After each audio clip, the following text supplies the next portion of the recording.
Ma nora hamakom hazeh. How awesome is this place? It's awesome to see everyone. Whether you haven't been here ever, welcome. You haven't been here in 3 years, welcome. You haven't been here since last Friday night, welcome. Even if you're joining us via the live stream, welcome. We are one community in prayer as we enter into this new year. In our Torah portion, we find Jacob. He's tired from a long journey and he finds a smooth rock. He places it under his head and he goes to sleep. And while he's sleeping, he dreams of this ladder going up and down to heaven, and on it, angels are going up and down. He looks at this ladder and God starts speaking to him in his dream. Jacob, remember, I am with you. I will protect you wherever you go, and I will bring you back to this place. I will not leave you until I have done what I have promised you. Jacob awoke with a start and declared, behold, God is in this place, and I didn't know it. It was in that moment Jacob was filled with loneliness, fear, and anxiety about change and an uncertain future. God helped lift up Jacob's eyes to see all of the blessings in his life, his family, his friends, even the beauty of nature that surrounds him. Now, imbued with a renewed sense of self, Jacob can continue working to ensure that the blessings bestowed to his grandfather Abraham, his father Isaac, and now him, are also conferred upon future generations. Jacob understands both the blessings and responsibility when he next declares in our Torah, Ma nora hamakom hazeh. How awesome is this place? How awesome is this place? Surely God is in this place, though you probably already knew that. Sure, this place is awesome because of the beautiful stained glass windows, because of the intricate mosaic arc, because Dr. Martin Luther King Jr. spoke right there, but really this place is awesome because we are here. Just as generations have come before to both this sanctuary and other places to celebrate, to mourn, to pray, and to just be in community. The people, all of us in our community, young and old, make CMI awesome. We demonstrated how awesome we are 2 weeks ago when we rekindled our annual Shabbat under the stars service on our patio, and when we re-energized our building with hundreds of people for the first day of religious school, filling these walls again with the sounds of kids laughing and learning and people of all ages embracing. Many of our students still come up to me and say, Rabbi, when is the Tiger Bounce House coming back? Soon, I tell them. We also showed how awesome we have been over the past 2 years and, of course, generations prior. As we fed those who are hungry, we welcomed refugees, we housed the unhoused, we cooked and delivered food, we baked blankets for those who are ill, and so many more, all by living our core Jewish values.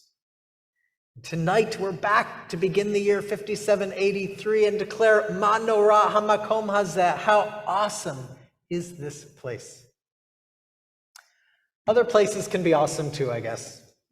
Our homes can be awesome, our schools, our offices, restaurants, Sleeping Giant in East Rock, maybe even West Rock. These places can be awesome when filled with spirit and energy.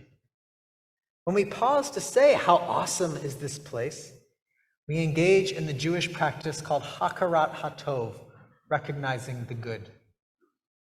Rabbi Nachman of Bratslav, an 18th century rabbi, understood the importance of Hakarat HaTov, of recognizing the good. He taught that we should always look for the good in yourself. Remember, joy is not incidental to your spiritual quest, it is vital. He quotes Isaiah, which says, you will go out through joy and be led forth in peace. Rabbi Nachman continues, focus on the joy and the good in yourself. Take joy in your blessings, and you will be led forth from inner darkness. Rabbi Nachman teaches us to embrace this positive outlook on life, like Jacob, when fear, loneliness, and anxiety well up within us, to recognize the good and our blessings, to cultivate joy, which becomes essential to both our spiritual and mental health. Fortunately, Judaism offers us many tools for cultivating joy through community celebrations of newborn babies, of bar mitzvah students, weddings, and by fostering gratitude. Our rabbis teach us that we should say 100 blessings every single day.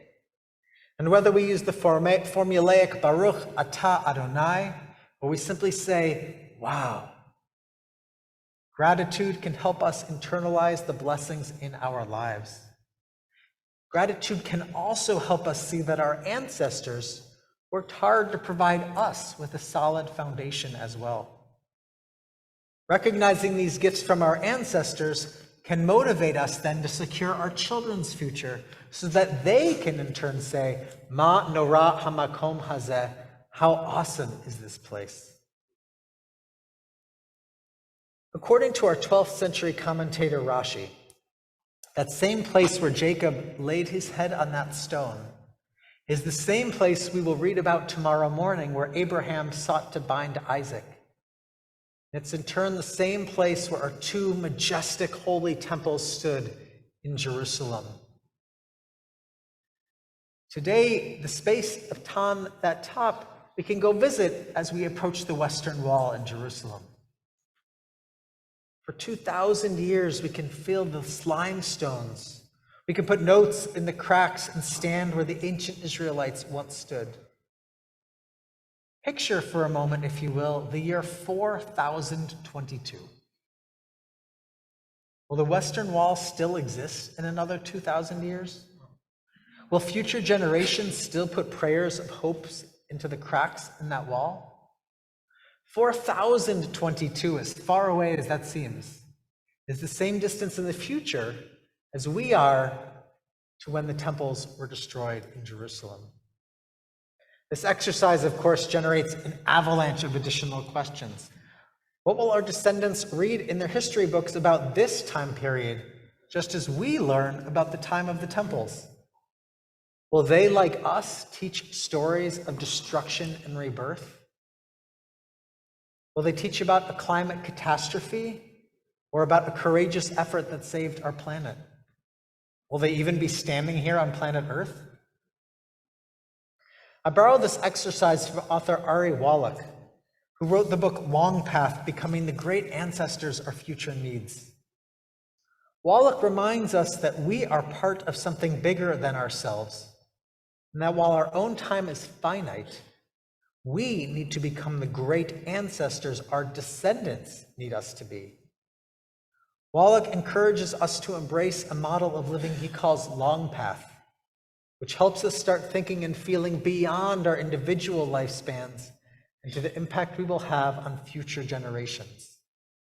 And, he writes, to be mindful of the impact that previous generations have had on us.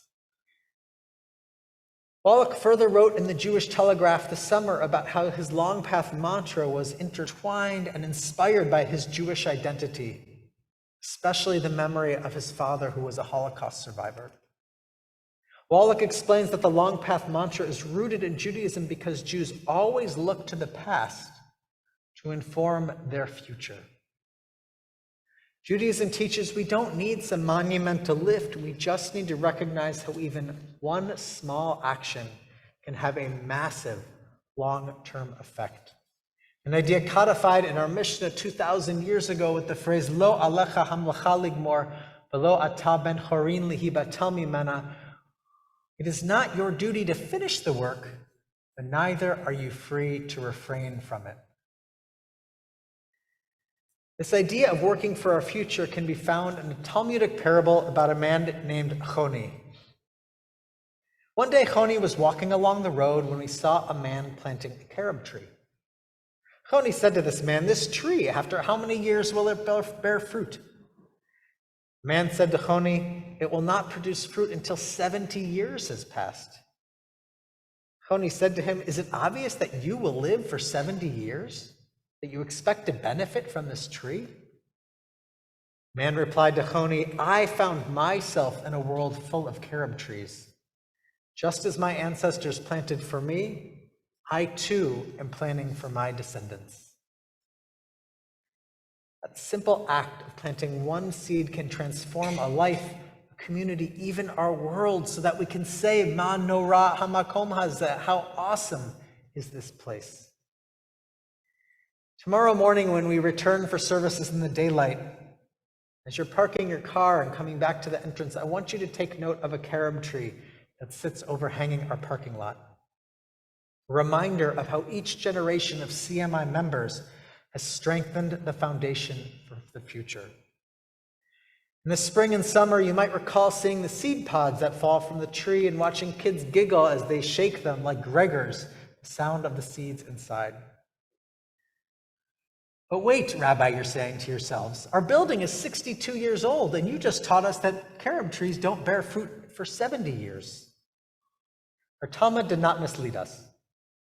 Rather, carob trees hold an important lesson.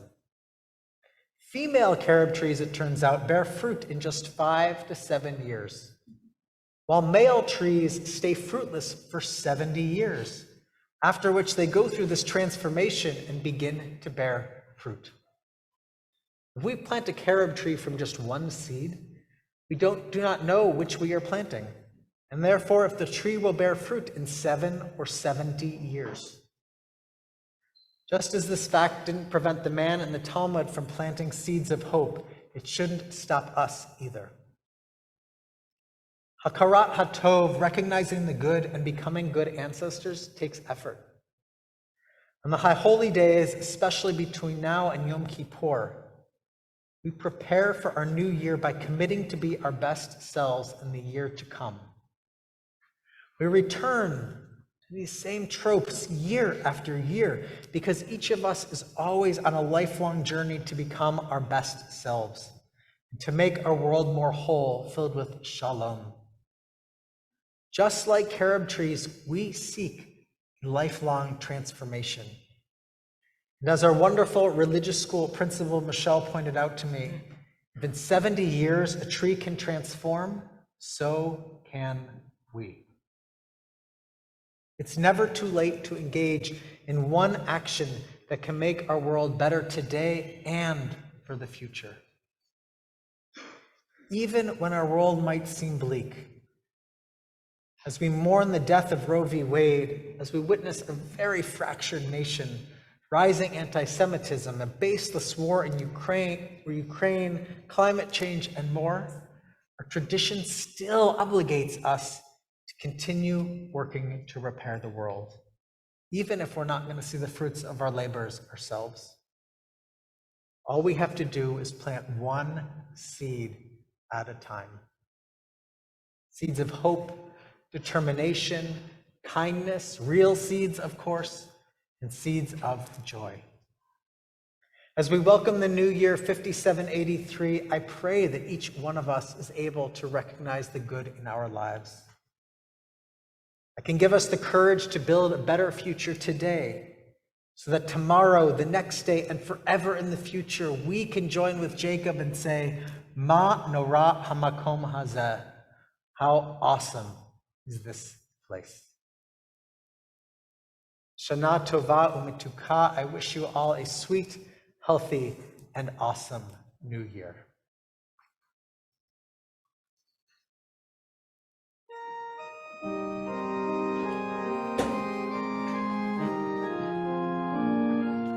Some